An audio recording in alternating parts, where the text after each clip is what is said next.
Ya, perkenalkan kami dari Manajemen Lingkungan dengan anggota Muhammad Akmal Fadilah, Muhammad Faris Arianda, Nova Rifki, dan saya sendiri Muhammad Rifki Zanoroyan.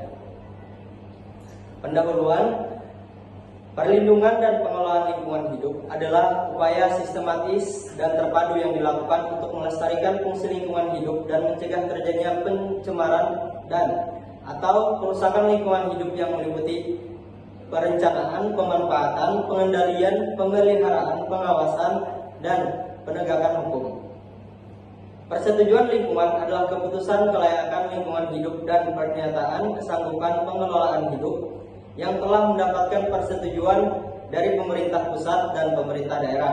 Dampak lingkungan hidup adalah pengaruh perubahan pada lingkungan hidup yang diakibatkan oleh suatu usaha dan kegiatan, upaya pengelolaan lingkungan hidup, dan upaya pemantauan lingkungan hidup atau bisa kita sebut dengan UKL-UKL adalah rangkaian proses pengelolaan dan pemanfaatan lingkungan hidup yang dituangkan dalam bentuk standar untuk digunakan sebagai persyaratan pengambilan keputusan serta termuat dalam perizinan berusaha atau persetujuan pemerintah pusat atau pemerintahan daerah.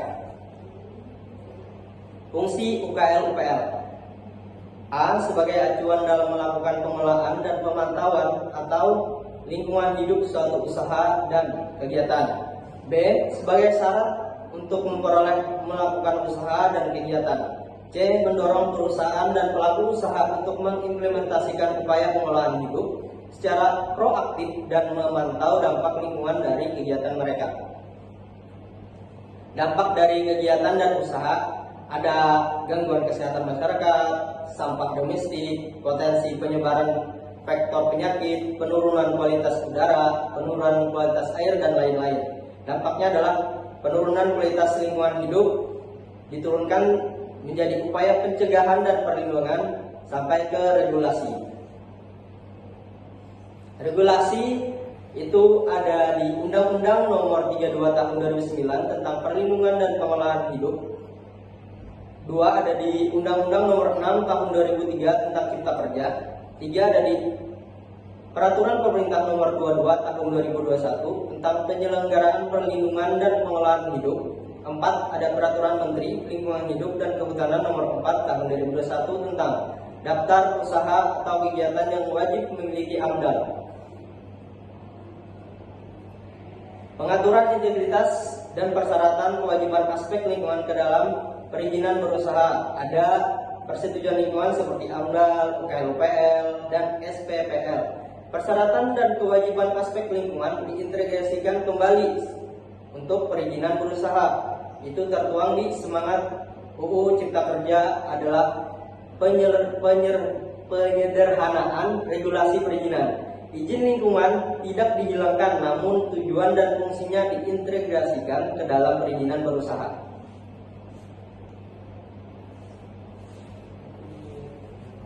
Selanjutnya ada penjelasan Undang-Undang Nomor 32 Tahun 2009 tentang perlindungan dan pengelolaan lingkungan hidup. Penjelasan Undang-Undang Nomor 32 Tahun 2009 tentang perlindungan dan pengelolaan lingkungan hidup. Peraturan ini membahas tentang kriteria dampak penting yang menjadi dasar penentuan apakah suatu kegiatan memerlukan analisis mengenai dampak lingkungan atau AMDAL. Ketentuan dalam pasal-pasal ini menjadi dasar hukum pelaksanaan AMDAL untuk berbagai proyek pembangunan yang berisiko terhadap lingkungan. Prosedur ini bertujuan melindungi masyarakat, mencegah kerusakan lingkungan, serta memastikan keberlanjutan ekosistem dalam jangka panjang. Berikut ada integrasi persetujuan lingkungan ke dalam perizinan berusaha. Untuk dokumen lingkungan, yaitu ada dokumen lingkungan AMDAL, UKL-UKL, dan SPPL. Untuk AMDAL, persetujuan lingkungannya itu ada SKKL. Untuk UKL-UKL, persetujuan lingkungannya ada PKPLH. Dan yang terakhir ada dokumen lingkungan SPPL, persetujuan lingkungannya ada NIB. Untuk persyaratan penerbitan perizinan berusaha, Pasal 24 ayat 5 Undang-Undang Cipta Kerja yang langsung diawasi oleh perizinan berusaha, yaitu ada izin, sertifikat standar, dan NIB. Untuk penegakan hukum itu ada administrasi.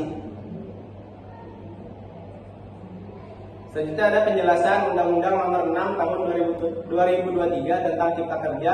Yang pertama ada pemecahan regulasi ketenagakerjaan. MK menginstruksikan agar aturan ketenagakerjaan disusun terpisah dari Undang-Undang Cipta Kerja untuk memberikan kejelasan hukum dan perlindungan pekerjaan yang lebih baik. Yang kedua ada pembatasan kontrak PKWT. PKWT itu perjanjian kerja waktu tertentu, hanya untuk pekerjaan bersifat sementara. Maksimal durasi kontrak termasuk perpanjangan adalah 5 tahun. Pelanggaran ketentuan ini akan mengubah status pekerjaan menjadi tetap PKWTT atau masa kerja selama masa percobaan tetap diakui dalam penghitungan hak pekerja. Yang ketiga ada upah minimum dan pesangon. Ada perubahan terkait mekanisme penghitungan upah minimum dan pesangon, memberikan perlindungan lebih bagi pekerja. Yang keempat ada penggunaan tenaga kerja asing (TKA). Pembatasan lebih ketat diberlakukan untuk mengutamakan tenaga kerja lokal di sektor-sektor tertentu. Dan yang terakhir ada aturan lembur. Waktu lembur dibatasi maksimal 4 jam per hari atau 18 jam per minggu dengan persetujuan tertulis dan dari pekerja. Selanjutnya ada penjelasan Undang-Undang Nomor 6 Tahun 2023 tentang Cipta Kerja. Dalam Undang-Undang Cipta Kerja terbaru Nomor 6 Tahun 2023, penguatan penegakan hukum terlibat dalam beberapa aspek penting, terutama dalam kerangka penyederhanaan regulasi dan kepastian hukum untuk investasi dan ketenagakerjaannya. Salah satu langkah signifikan adalah memastikan konsistensi dan keberlanjutan regulasi yang mendukung iklim usaha, termasuk memberi insentif melalui penyederhanaan aturan untuk memperkuat pengawasan terhadap